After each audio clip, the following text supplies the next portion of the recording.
arrive a little bit later. I am Susan Lakey Johnson, Associate Medical Director for Professional Development, and I want to welcome all of MapMG physicians and staff, their family and friends to today's 5th annual Women in Leadership Conference. So I first want to start off by giving us all a warm welcome for each other and family. We have an exciting day planned for you today, and I hope that you leave here inspired and motivated to take at least one thing, one call to action that you might hear throughout the program home with you and try it, do it, change something, make a difference in what you're doing already that's already probably very successful so that you could be even more successful. We really would like you to feel good about this program and to inspire us to bring other people similar to what we're bringing here today to you for future programs. So I'd like to get started. Our first speaker is very accomplished and almost need no introduction, but that's because she is one of our biggest coaches, mentors. She's a visionary leader. She is a mom. She's a sister, a daughter, and she is our executive medical director for MapMG. You do have a full bio in your packet, but I would love to read some things about Dr. Bernadette Loftus.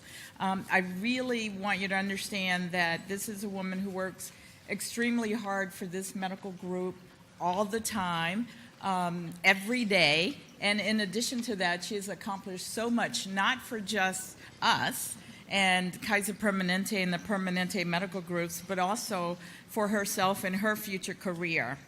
So one area I would like to highlight in the bio in your packet. Dr. Loftus has been featured in numerous publications, including Fix It, Getting Accountability Right by Roger Connors and Tom Smith, the world's leading experts on workplace accountability, and Prescription for the Future, the 12 transformational practices of highly effective medical organizations.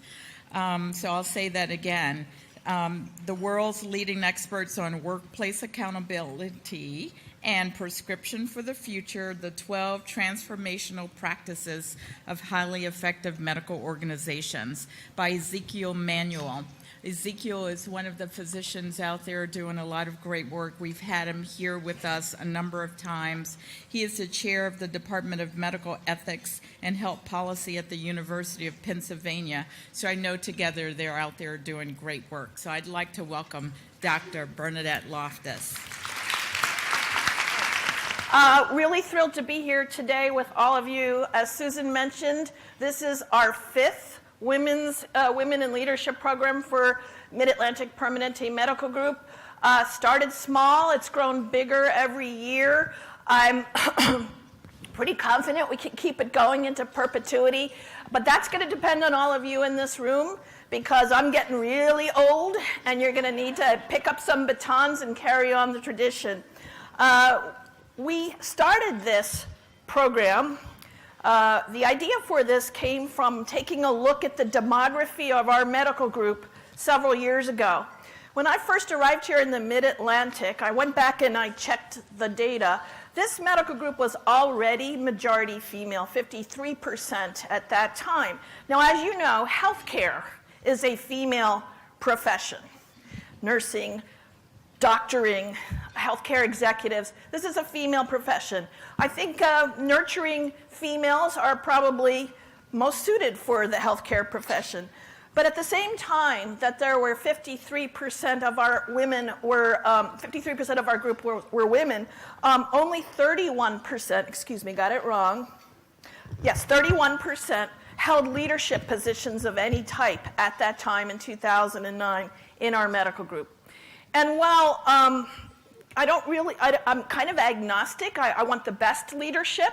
I want the best leadership, whether that be male, female, purple, green, whatever. I want the best leadership for our medical group. It did strike me that it was a little bit less than I would have expected, given the caliber of our medical group. So part of the originating idea for this series was, let's try and reach people right earlier in their career, mid-career, late career, and talk about, hey, you too can be a leader.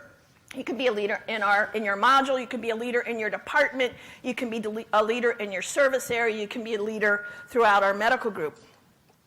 I'm pleased to tell you that as of an analysis last week, right now 47% of our leadership positions are held by women. So quite a big increase.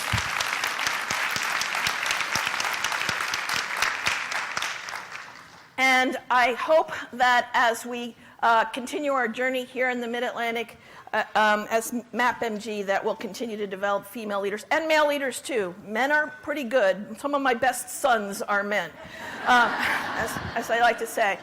I still think, though, that sometimes we women, even women in this room, will sometimes pull their leadership punch. And I was talking to a group of folks the other day, a couple weeks ago, including one person sitting up close over here in the front, but I'm not going to look at her.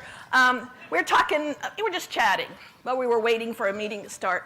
And I went into like braggadocio mode. I was bragging about my older son, because my older son had a complete career triumph a couple of weeks ago. He's an attorney. He's 28.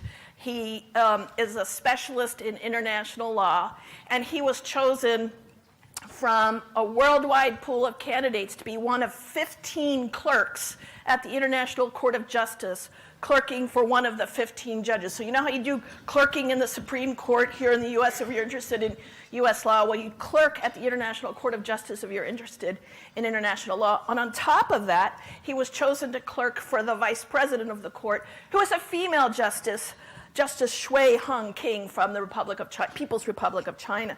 So I was bragging. I was saying, isn't this wonderful?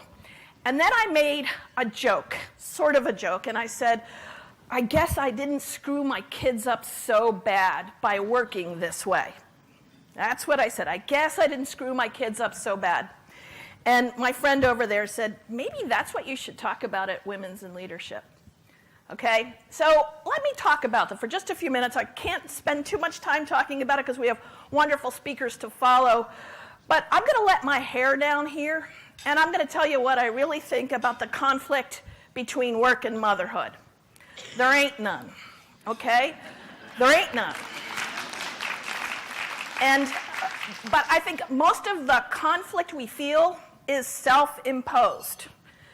Most of the conflict we feel is self-imposed.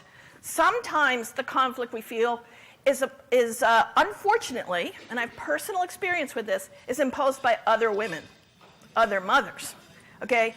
La la la la la to those other mothers, okay? Seriously, la la la la la to those other mothers. I worked full-time, I have worked full-time my entire career, 1.0 FTE. 1.0 FTE. Actually, I work more like 2.0 FTEs. But, okay, nominally 1.0 FTE. When I was clinically working, I took full call, which meant as a surgeon, you get called like at 3 o'clock in the morning, and you have to go in because there's a post-tonsillectomy bleed or whatever emergency we would have.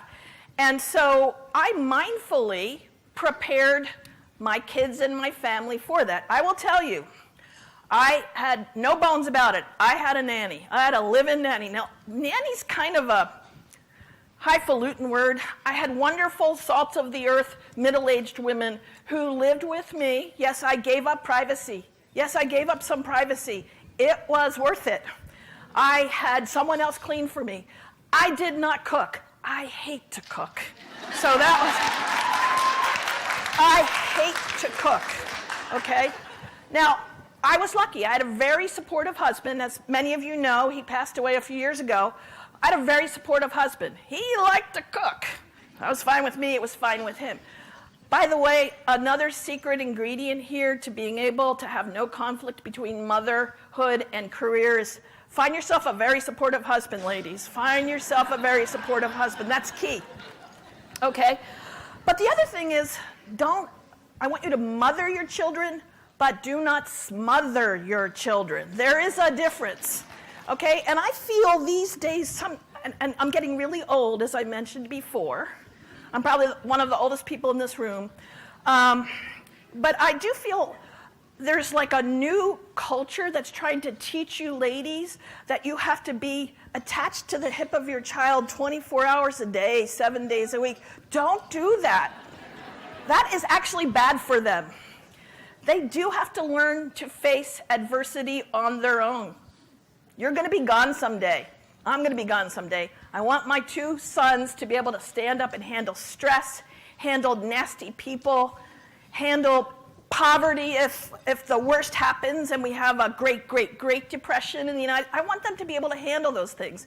And when we smother our children and try to fix every little thing for them and do every little thing for them, we're taking away the formation of that resiliency in their character. And by the way, character formation is your #1 job as a mother. Driving them to every darn soccer, I almost said the other version of darn. Caught myself. Driving them to every darn soccer game is not the definition of motherhood. It is not. My kids didn't play soccer, they swam. I went to some swim meets. I did not go to all swim meets. I went to some school plays. I did not go to every school play. I was rarely a chaperone on a field trip. I did once do it. I think I told this story here a few years ago, and I was a complete failure at it. You're nodding. Remember, I showed up late, and my child was crying on the bus? The child that now is clerking for the vice president of the International Court of Justice. Okay. I think you need to give up some things. You have to let it go. Oh, one other really important thing. Teach your children to do their own laundry. Really, really important. Give them chores to do. You are not their slave. You are not their slave. And you have to make those choices. And sometimes people say to me, but if I have the nanny and the housekeeper and I only write the checks to the school instead of baking the cupcakes, check writer, okay? Then it costs money. It costs money to have that. And so is it worth working? Working is an investment in you. It's not about the money. It's not about the net income at the end of the day. And at the end of the day, when your children are in their 20s and they rarely call you, okay, remember that's a sign of your success. They are independent, standing on their own 2 feet children. So I think most of the pressure and that conflict we feel between motherhood and work is actually self-imposed. As I was driving in the car one day to work in California, I got a call on my cell phone I didn't recognize. It was a very sugary, sweet voice. Hello, Bernadette? Yes? Do you have time to talk? Well, I'm in my car on the way to work. We got a few minutes. We noticed that you hadn't signed up for any of the committees for the graduation party for the 8th grade. I said, no, I didn't sign up for any committees for the graduation party for the 8th grade. I won't be signing up for any committees for the graduation for the 8th grade. And you know what? My kid graduated from 8th grade and did just fine. My children, I'm going to say it straight up, my children love me. If they were here in this room, they would say that. They would stand up and say, my children respect me. My children admire me. And that's it. Maybe that sounds like braggadocio, but I'm just telling you the truth because do not make yourself believe that running to the soccer game or being at every school play is what makes a good mother. That is not what makes a good mother. Talking, listening, talking all the time, listening all the time, that counts. Building and forming character, yes, you do have to do your chores, dear. You do have to do your chores. You do have to help run this house. My older son said that to me recently. Now I understand why you used to say some of that stuff, Mom, because we had a responsibility to help run the house. Yes, we taught them responsibility, help running the house. So I want to free you. If you're thinking to yourself, there's such a conflict about working, and let me just step back a minute. Let me just say this in case anybody here still holds this notion. People who do administrative work in our medical groups work extremely hard. Sometimes I hear a little comment about, well, you're lucky, you have admin time. You're lucky, you have admin time. There's no doubt about it that being in front of one of our very precious members is the highest calling. Don't get me wrong here with what I'm saying. But in order to do the best by people who are sitting directly in front of our patients, doing that higher calling, we have to have other physicians who run this medical group, who help administrate it. And so they get administrative time. But you know what? They never just work those hours. They're working nights, they're working weekends, they're answering emails from me all the time. Who's gotten an email from me outside of the hours of Monday through Friday, 9 to 5? Raise your hand. I mean, tons of people in this room have, okay? And so, I just want you to understand, it is hard work too, but it's also very mission-driven work. If we don't have great leaders running our medical group, we won't have a great medical group, and the members of that medical group won't have a great career. So, it's very hard work. There is conflict between work and home. There is stress, that awful word. There's a lot of stress. Handling stress is and demonstrating how to handle stress is a gift you can give to your children. Because every human will face stress. You don't know what stress your children will face in the future. It could be very different from the stresses we have faced. Goodness knows where history is going, right? Goodness knows. But our job is to make them be able to stand on their 2 feet. And your contribution to that character formation by being a strong woman, strong at home, and strong in your career is a gift that you can give them that will be priceless. So, please, today, follow Susan's advice. Listen to our wonderful, wonderful speakers. They're incredible. They have something, each one of them uniquely, to teach you. And then take a little bit of this day home with you. Use it at home. Use it at work. And as I like to say, be a leader. Step up, speak up, and act up. I didn't say act out. I said act up. And what I mean by that is take an action. Take an action in your module, in your department, in your service area. Take a step, take an action to help lead this medical group. Thank you very much.